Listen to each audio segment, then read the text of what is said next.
இந்த November, December, ஜனவரி மாசத்துல மெயினா எல்லாரும் என்ன ப்ராப்ளத்தினால நம்ம அவதிப்படுவோம் அப்படின்னா, மெயினா வந்து லங்ஸ் சார்ந்த பிரச்சனை, சளி, தலைவலி, ஒற்றை தலைவலி, இந்த மாதிரி நிறைய விஷயங்களை நம்ம எதிர்கொள்ள வேண்டிய சூழ்நிலை இருக்கும்.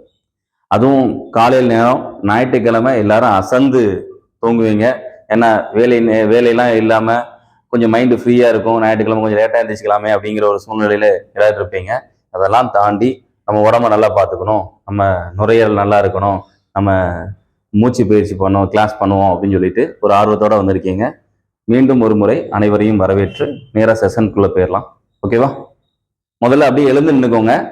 நம்மளுடைய ஆன்மாவும் ஆத்மாவுக்கும் நம்மளுடைய ஆவிக்கு வழிகளுக்கும் நம்மளுடைய சுவாசத்துக்கும் நம்ம ஆரோக்கியத்துக்கும் இது முக்கியமா காரணமா இருக்கு.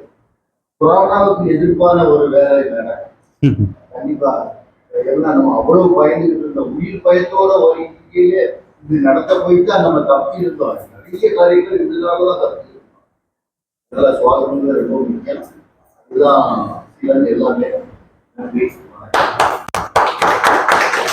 இந்த நிகழ்ச்சிக்கு சார் வந்து சிறப்பாக ஏற்பாடு பண்ணியிருந்தாங்க. இதை முதல் நிகழ்ச்சி இந்த முதல் நிகழ்ச்சியாக நான் கலந்துருந்தேன். இந்த 15 மாதங்களாக நடைபெற்று இருக்குது. ஆனால் இது வந்து என்னுடைய முதல் நிகழ்ச்சியிலே சார் வந்து காலை 6 மணிக்கே வர சொல்கிறாங்க. நம்ம 6 மணிக்கே வந்து இந்த நிகழ்ச்சியை வந்து அதாவது சுவாச பயிற்சிங்கிறது ஒரு மிகப்பெரிய பயிற்சி. சார் சொன்ன மாதிரி கொரோனா காலங்களில் வந்து ஒரு மிக பாதிக்கக்கூடிய உறுப்பு எதுன்னா நம்முடைய நுரையீரல் தான். ஏன்னா வந்து அது வந்து காற்று மூலமாக பரவக்கூடிய நோய்ங்கிறதுனால நமக்கு வந்து மெயினாக வந்து அதுக்கு வந்து வைத்தியம் இல்லாத காரணத்தினால இந்த மாதிரி யோகா மூலமாக இந்த நோய்களை வந்து குணப்படுத்தலாங்கிறத தெரிஞ்சுக்கிட்டோம். அது வந்து இப்போ பாரம்பரியமாக இருந்தாலும் இப்போ வந்து இப்போ இருக்க தலைமுறைகளுக்கும் இந்த யோகா பயிற்சியை கொண்டு போகிறதுங்கிறது ஒரு மிகப்பெரிய விஷயம். அது சார் கொண்டு வர்றது வந்து எல்லாத்துக்கும் ஒரு நன்மையை பேருக்குன்னு நினைக்கிறோம். நன்றி. தேங்க்யூ. மருதையா பாண்டியன், 1400 பொறியியல் துறை பேராசிரியராக இருக்கேன். நான் கிட்டத்தட்ட 2 மாதங்களுக்கு முன்பாக நான் இந்த மகாராஜ நகர் யோகா பயிற்சி முகாமில் ஜாயின் பண்ணலான்னு நினச்சி நான் வந்தேன். வந்த உடனே நான் சாரை கண்டெக்ட் பண்ணேன். அதுக்கப்புறம் வந்து பயிற்சியில் ஜாயின் பண்ண உடனே என் பையனும் ஆர்வமாக வந்தான். மூத்த பையனும் ஜாயின் பண்ணி இப்போ 2 மாதமாக போயிட்டு இருக்குது. ஆனால் உடலில் சில மாற்றங்கள் வந்து நல்லா வந்துட்டு இம்ப்ரூவ்மெண்ட். இப்போ எங்களுக்கு வந்து நான் கிளாஸ்லலாம் இருக்கும்போது பார்த்தீங்கன்னா 1 hour 3 hours கண்டினியூவாக கிளாஸ் எடுக்கும்போது ஒரு மாதிரி கால் வலிச்சிருது. இப்போ வந்து ஒரு 4 மணி நேரம்னாலும் கிளாஸ் எடுக்கலாம்.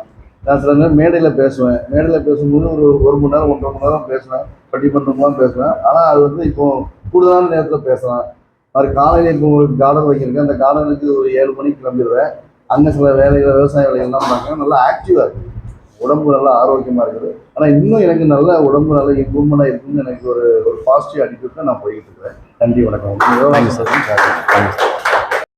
அதில் மூச்சு பயிற்சி வந்து ரொம்ப ரிலாக்ஸிங்காக இருக்குது. ஏன்னா நீங்கள் எல்லாமே நம்ம பண்ணுறது தான்.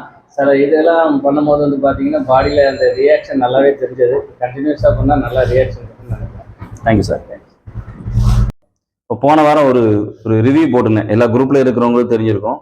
ஒருத்தவங்க கிட்டத்தட்ட நம்மகிட்ட 18 வருஷத்துக்கு முன்னாடி நம்மகிட்ட படித்தவங்க ஒரு லேடி. அவங்க இப்போ நம்மகிட்ட ஒரு சஜஷன் கேட்டாங்க. இதுக்கு எனக்கு அந்த காது இறைச்சல் இருந்துக்கிட்டே இருக்க, இதுக்கு என்ன பண்ணலாம் சார்? அப்படிதான் இது டாக்டர் வந்து இப்படி வாழை பழகிக்கணும் அப்படின்னு சொல்லியிருக்காங்க அப்படின்ட்டு அந்த வார்த்தையிலே அவங்க சொன்ன போதே இருந்திருக்கும். சாதாரணமாக இதை தான் செய்ய சொன்னேன். இது மட்டும் தான் சொல்ல சொன்னேன். காது ஓப்பன் ஆயிடுச்சு, காது நல்லா ஃப்ரீ ஆயிடுச்சு. இங்கே தலையில் இருக்கக்கூடிய அந்த நேவ்ஸ், இந்த காதில் இருக்கக்கூடிய சின்ன சின்ன நரம்புகள் வந்து நமக்கு வந்து லைட்டாக செயல்பாடு இழக்கும் போதும் அதுக்கு அதிகமான அழுத்தம் கொடுக்கும்போது பனி நேரத்துலையோ தலைக்கு சரியாக குளிச்சுட்டு தலையை தோத்தலைன்னா கூட நமக்கு அந்த மாதிரி ப்ராப்ளம் வரும். இது பண்ணியாச்சுன்னா அது ஓப்பன் ஆயிரும், ஃப்ரீ ஆயிரும். அவ்வளோதான்.